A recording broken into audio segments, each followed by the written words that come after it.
Nous sommes de retour sur le plateau de 20h Sport. Ça continue à faire les foufous entre Giovanni Castaldi et Loïc Tanzi. Baptiste Mandrian qui est avec nous. Vous avez votre forfait, c'est bon? Ouais, pour les c'est remontées bon, mécaniques, c'est nickel. C'est bon. Et Nicolas Xismart, je vais pas vous lâcher, qui est avec nous également de SoFoot. On était en plein débat, en pleine discussion sur ce match à venir demain soir 21h sur Canal. Marseille-Paris Saint-Germain. On en parlait avec Olivier Talaron il y a un instant, qui est à Marignane, qui a accueilli les joueurs du PSG. Regardez ces images que nous envoient donc Nicolas Paillard et Olivier Talaron. L'arrivée des joueurs du PSG, on les découvre ensemble, ces images. Bon, rien de fantastique, rien de particulier, hein. C'est un bus et des joueurs qui en sortent. Quelques-uns se sont arrêtés auprès des supporters. C'était le cas notamment de Kimpembe, de Serge Aurier également, nous disait tout à l'heure Olivier Talaron. Des Parisiens donc qui sont arrivés à Marseille à la veille de ce match au stade Vélodrome contre l'Olympique de Marseille. Julien Draxler, Edinson Cavani qui ont pris un petit peu de temps avec les quelques supporters parisiens présents donc à leur hôtel à Marignane, à quelques kilomètres à peine de Marseille. Les joueurs de l'OM qu'on a vus hier à l'entraînement, avant-dernière séance, avant une mise en place à huis clos aujourd'hui.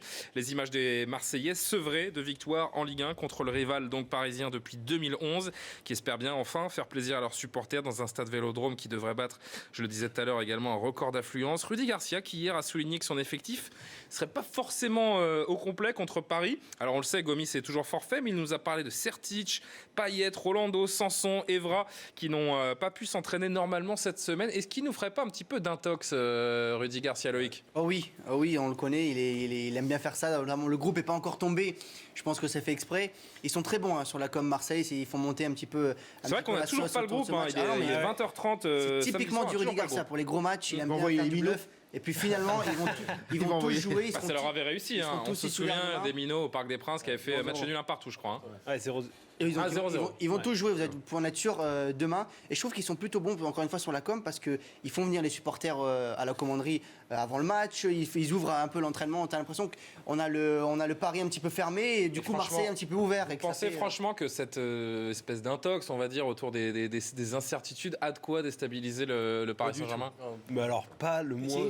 Oui, on peut essayer, mais alors pour le coup, je pense que le Paris Saint-Germain, Unai Emery fera pas sa composition d'équipe en fonction de celle de Rudy Garcia. Il a suffisamment de certitude dans son groupe, dans ses joueurs. Voilà, ça va pas du tout le déstabiliser.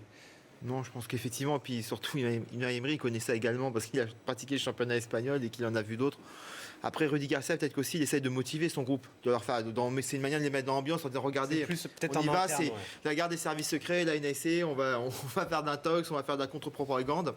Pourquoi pas, c'est marrant, ça fait partie du charme du Classico, faut bien le Baptiste, est-ce que cette équipe de l'Olympique de Marseille, alors en imaginant que Sanson, Evra, Payet, Sertic soient titulaires demain, est-ce que cette équipe de l'Olympique de Marseille, selon vous, a les moyens de déstabiliser du moins le Paris Saint-Germain? Je pense qu'elle peut l'embêter sur certaines séquences de jeu, mais sur... Sans tous ces joueurs, sans toutes ces recrues, cette équipe de l'OM, c'était le premier match de Rudy Garcia, a quand même été faire 0-0 au Parc des Princes. Mais ce qu'on avait dit, ils avaient mis 11 joueurs derrière, il y avait eu 0 tir dans le match, c'était quand même sidérant comme statistique.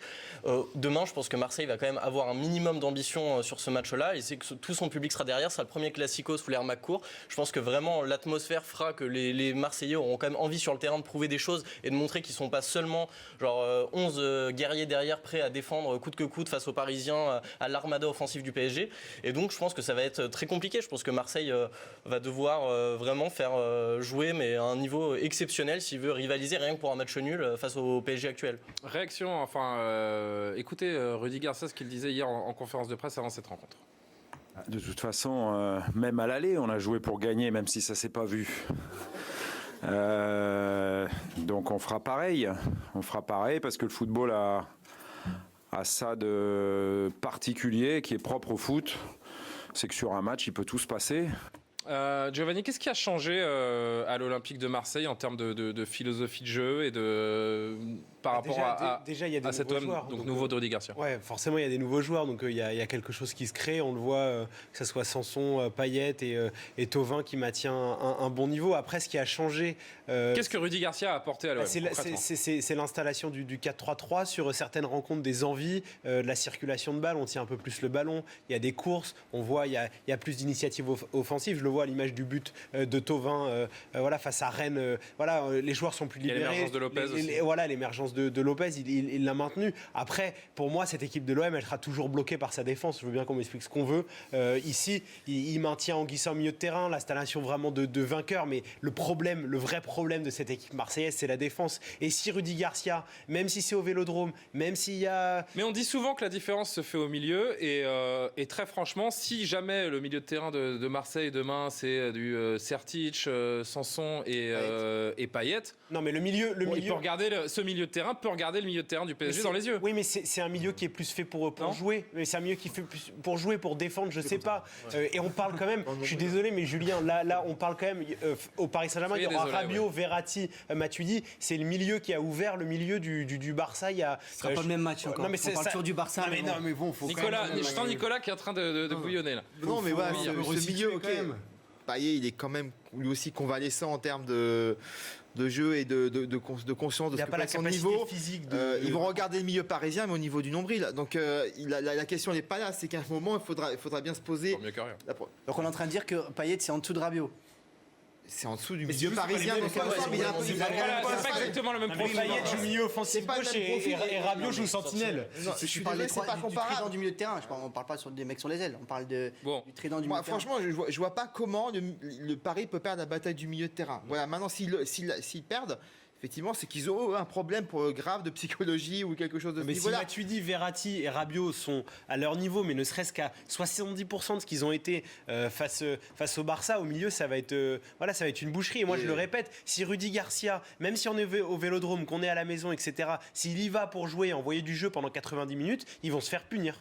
Puis côté parisien, il y a des automatismes qui ont été créés au fil des saisons quand même. Un Rabiot, même s'il était moins titulaire auparavant, il a quand même eu l'habitude de jouer avec Verratti et Matuidi. En tout cas, Rudy Garcia a certains admirateurs, et notamment un qui est entraîneur du Paris Saint-Germain, il s'appelle Unai Emery. Je crois que Marseille c'est différent quand il a joué ici à Paris. Et c'est le premier match de l'entraîneur, de Rudy Garcia, et après je crois que la personnalité de cet entraîneur il a donné à l'équipe la progression pour améliorer une équipe avec un pensement plus offensif. C'est une équipe difficile, il a signé quelques joueurs importants, Sanson, Evra, et il est une équipe qui a progressé beaucoup. Si Sanson sort un match des grands soirs avec Thauvin et Payet à leur niveau, on peut bousculer le PSG, nous dit Fabien Bienchaud. Hashtag 20h Sport. Mais bien sûr. Il ne faut pas oublier qu'à Marseille, il y a quand même des joueurs de haut niveau. Si tous les joueurs de Marseille jouent à leur niveau, c'est quand même une équipe qui est capable d'embêter le Paris Saint-Germain. Mais si les joueurs du PSG sont à leur niveau, le Paris Saint-Germain punit l'Olympique de Marseille. Le PSG du Barça, le PSG du match contre le Barça est franchement imprenable. Non mais encore faut-il que ce soit ce PSG. On a vu une seule fois. Combien de fois on a vu le Grand Marseille? Combien de fois ce sera le match de Marseille? Peut-être que ce sera ce match. Combien de fois on a vu le Grand Marseille? Combien de fois on n'a jamais vu cette équipe de Marseille avec vraiment toutes ces individualités qui arrivaient à former un collectif hyper cohérent. On a vu des séquences. Pourquoi pas demain? C'est Cap de France. Et vous savez une chose également, c'est que demain Marseille ne jouera pas à 11 contre 11, mais à 12 contre 11, puisqu'il y aura certainement un record d'affluence et des supporters qui préparent cette rencontre afin qu'elle soit bouillante, explosive. Regardez ce qui se prépare à Marseille avec Loïc Pertuiset.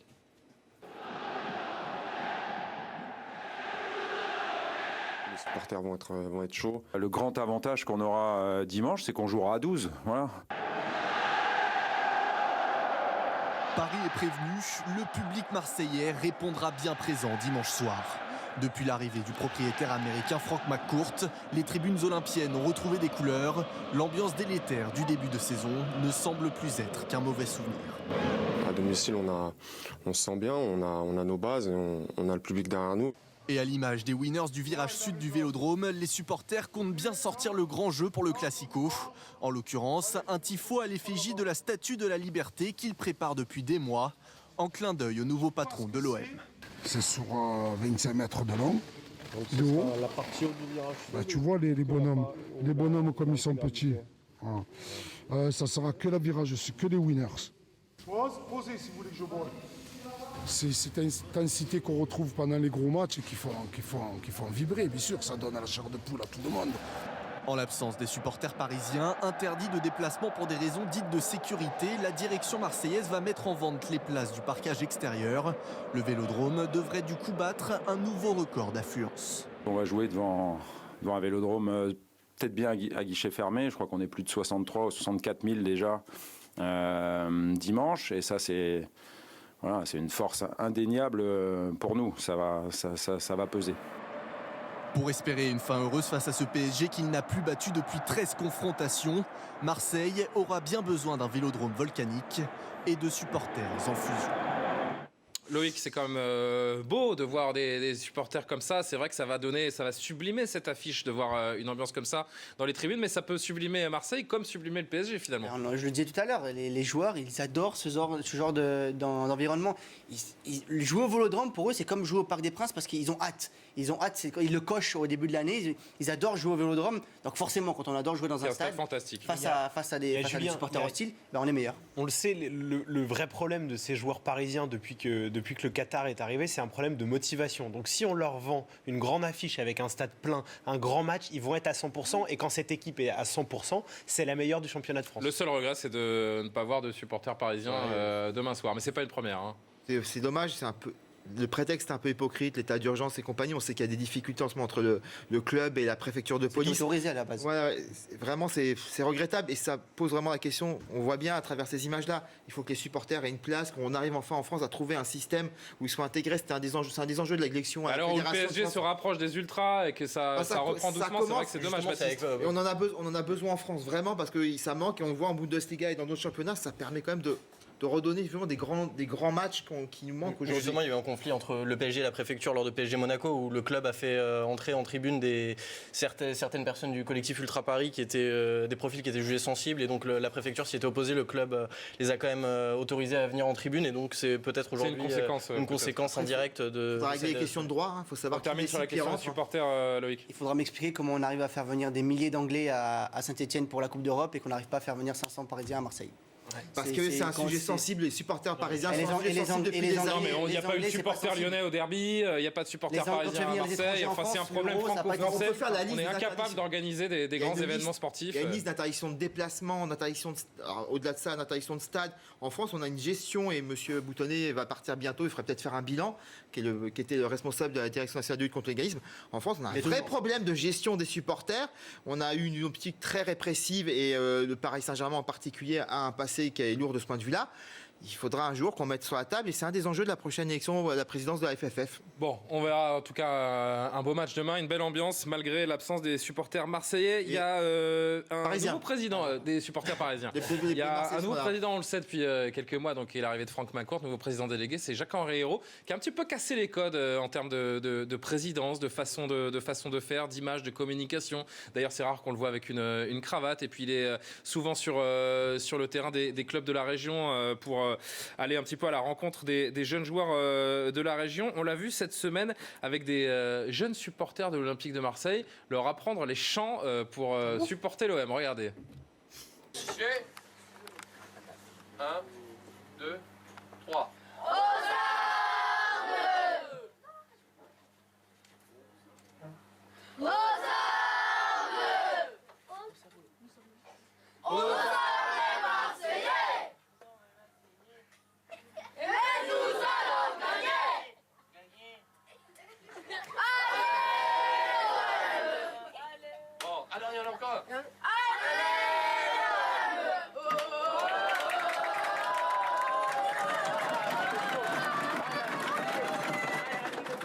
Il a tout compris, Baptiste. Belle opération de com, ouais, c'est super sympa. C'est super d'avoir ces images. On imagine mal Nasser en train de faire ça avec les jeunes supporters du PSG. Mais non, c'est vrai que c'est une image hyper sympa et ça donne un vent de fraîcheur à la Ligue 1 cette saison avec ce nouveau président. Et comme vous le disiez, c'est vrai qu'il a des manières qui tranchent un peu avec ce qu'on avait vu par plein d'autres dirigeants. Pour Giovanni, vous le recevrez d'ailleurs. Oui, voilà. Demain, sur Yahoo, on aura une interview exclusive de Franck McCourt et de Jacques-Henri Hérault. Voilà. Tu vas lui expliquer le classico, c'est ça. Un petit tour de table que je referai demain d'ailleurs. Venez nombreux nous rejoindre sur iTélé demain parce qu'on va faire aussi une grosse émission, 1 heure de 20h Sport avant OM PSG demain. Un petit tour de table avec les présents du jour. Giovanni, vous le referez demain parce que je crois que vous serez là également demain. Pronostic OM PSG demain soir. 4-0 pour le Paris Saint-Germain. Oh là là là là, il est fou. Il est fou. 4-0, je note, Giovanni. Ok. Loïc. 2-1 pour Paris. 2-1 pour Paris. 3-1 pour Paris. 3-1 pour Paris. Personne ne voit l'OM gagner face à 65 000. 4-0, moi j'ai le même pronostic. 4-0, mais vous êtes sérieux 4 ou 5-0. S'il s'effondre, si Paris passe, ça va être. Vous passerez pas vos vacances dans les Bouches-du-Rhône tous les 2 jours. Non, mais par ailleurs, si j'adore et Alors je fais une petite dédicace aux Dodgers, les supporters marseillais que j'aime beaucoup. Et vous, Julien? Et vous, ouais. Moi, je donnerai mon pronostic demain. Je donnerai. Mais jamais, il se mouille jamais. Venez nous rejoindre demain et vous verrez mon pronostic. Je suis pas là pour ça. Moi, je pose des questions. Qu'est-ce que vous voulez que je vous dise? Invitez-moi dans vos émissions et puis je donnerai des. J'ai essayé, mais. Prochainement. On a tout dit jusqu'à demain soir, évidemment, sur cette OM PSG. Rapidement, on va dérouler l'actualité avec la Ligue 2. Il y avait un match aujourd'hui comptant pour la 27e journée. Le RC Lens qui a battu ce derby du Nord. RC Lens qui a battu Valenciennes. 27e journée de Ligue 2, donc il prend la 2e place du classement grâce à une meilleure différence de but. Ouais, c'est un but un peu. Ça nous a fait penser avec notre ami Samuel Vasselin qui travaille avec nous à J+1, les séquences de Julien Cazard qui mime un peu les déchets. Voilà, donc deuxième et 2 buts.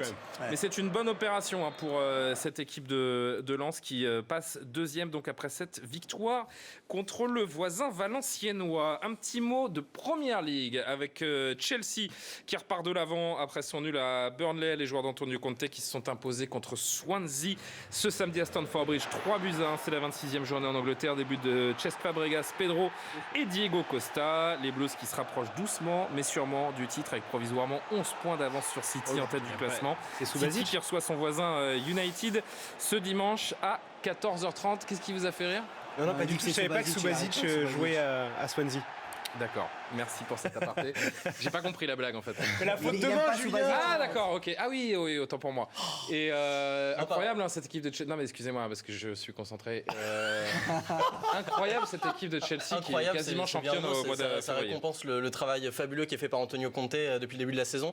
C'est vrai qu'il était resté sur 3 Scudetto avec la Juve. Il a redonné des couleurs à la Squadra qui jouait merveilleusement bien pendant l'Euro. Et là aujourd'hui avec son 3-4-3 à Chelsea. Il est un peu sous-estimé dans... Non. Plus maintenant. Il a été des très grands entraîneurs. On l'a souvent considéré comme un meneur d'hommes. Uniquement, on l'a cantonné à ça. Et aujourd'hui, on voit vraiment que c'est un fin tacticien, un très grand. Ce qui est exceptionnel, ce qui lui sert, c'est qu'il y a Guardiola, Mourinho qui sont cette saison en Première Ligue et qu'on annonce, il y a Klopp, c'est les meilleurs coachs du monde. Il arrive, personne l'attend et il va être champion d'Angleterre. Donc pour lui, c'est exceptionnel. On est presque sur votre pronostic de OM PSG, mais c'est en Allemagne que ça se passe. Le Bayern Munich a infligé une correction à Hambourg avec une cinglante victoire 8-0 aujourd'hui à l'Allianz Arena. Robert Lewandowski et Kingsley Coman se sont particulièrement bien amusés en signant respectivement un triplé et un doublé. Tandis qu'Arturo Vidal, vous l'avez vu, David Alaba et Arjen Robben ont également trouvé les filets. Les joueurs de Carlo Ancelotti qui... c'était un anniversaire d'ailleurs pour Ancelotti. C'est son millième match sur un banc. Toujours solidement installé en tête du classement avec 5 points d'avance sur Leipzig qui s'est imposé devant Cologne et 13 sur le Borussia Dortmund qui a battu Fribourg 3-0. On va pas passer une heure là-dessus. Le Bayern sera champion d'Allemagne comme tous les ans. Merci, au revoir. Comment? Leipzig est pas loin quand même. Oui, Leipzig est pas loin, mais bon, 5 points, c'est le Bayern. Et puis ils ont un peu l'expérience des fins de championnat. C'est vrai qu'il faut pas oublier que Coman, il y a toujours une option d'achat que doit lever le Bayern, 21 millions d'euros à la Juve. Et c'est vrai que là, de le voir aujourd'hui, il a eu beaucoup de blessures. Revenir et marquer 2 buts en 10 minutes, c'est très bien pour lui, pour la confiance et pour l'équipe de France peut-être dans le futur aussi. Il nous reste 2 petites minutes, les amis, pour refermer cette page foot et ouvrir une petite page tennis avec le tournoi de Marseille et la belle semaine de Lucas Pouille qui se poursuit à Marseille après 2 premiers matchs compliqués. Le nordiste a sorti le grand jeu aujourd'hui pour se défaire en 2-7 de Richard Gasquet, demi-finale de l'Open 13, 7-5, 6-3, la tête de série numéro 4 qui se qualifie en à peine plus d'une heure et demie pour sa 3e finale sur le circuit. Sa première à Marseille où il affrontera, alors qu'on va aller jusqu'au bout de cette balle de match, il affrontera Jo-Wilfried Tsonga qui poursuit également sa belle série, vainqueur à Rotterdam la semaine dernière. Le Manceau est en finale, donc il a sorti le tenant du titre Nick Kyrgios en 3 manches, 7-6, 2-6, 6-3. Le Français qui signe sa 8e victoire consécutive. Il égale la meilleure série de sa carrière qui datait de 2009 et on aura donc forcément un Français qui gagnera cet Open 13 de Marseille puisque ce sera donc la finale contre Lucas Pouille. Ça fait très plaisir de voir Lucas Pouille à ce niveau-là. C'est vrai, il s'était blessé à Brisbane, il avait une à l'orteil et donc fini au premier tour à l'Open d'Australie et de le voir aujourd'hui revenir, c'est très bien pour le tennis français. Il avait fait une saison tellement époustouflante la saison passée que là c'est génial de le voir là. Il bat quand même un Richard Gasquet qui était très fatigué, qui a joué mon fils hier. Il y avait un très beau match. Vous avez un Gasquet et mon fils. D'accord. Oh non, Julien. Non, c'est pour on ça. l'a fait plus depuis 2004 celle-là en plus. Et je sais pas pourquoi. Non mais je sais pas. Après pourquoi. le forfait. Non mais c'est vrai. Non, je termine pas là-dessus. C'est la Et ce totale. qui va me sauver, ce sont ces images d'arrivée. On vous les remonte, les joueurs du Paris Saint-Germain qui sont arrivés à Marseille. On va se quitter sur ces images. On va remercier Giovanni Castaldi. Merci Julien. Merci beaucoup. Merci à Loïc Tanzi, à Julien, Baptiste merci Mandreillon et à Nicolas Xismartov d'avoir été avec nous. On se retrouve demain pour un 20h foot spécial Olympique de Marseille, Paris Saint-Germain que vous suivrez sur Canal+. D'ici là, l'information se poursuit évidemment sur l'antenne d'ITélé. Vous avez rendez-vous avec Patrice Boisfer. À très vite. Merci.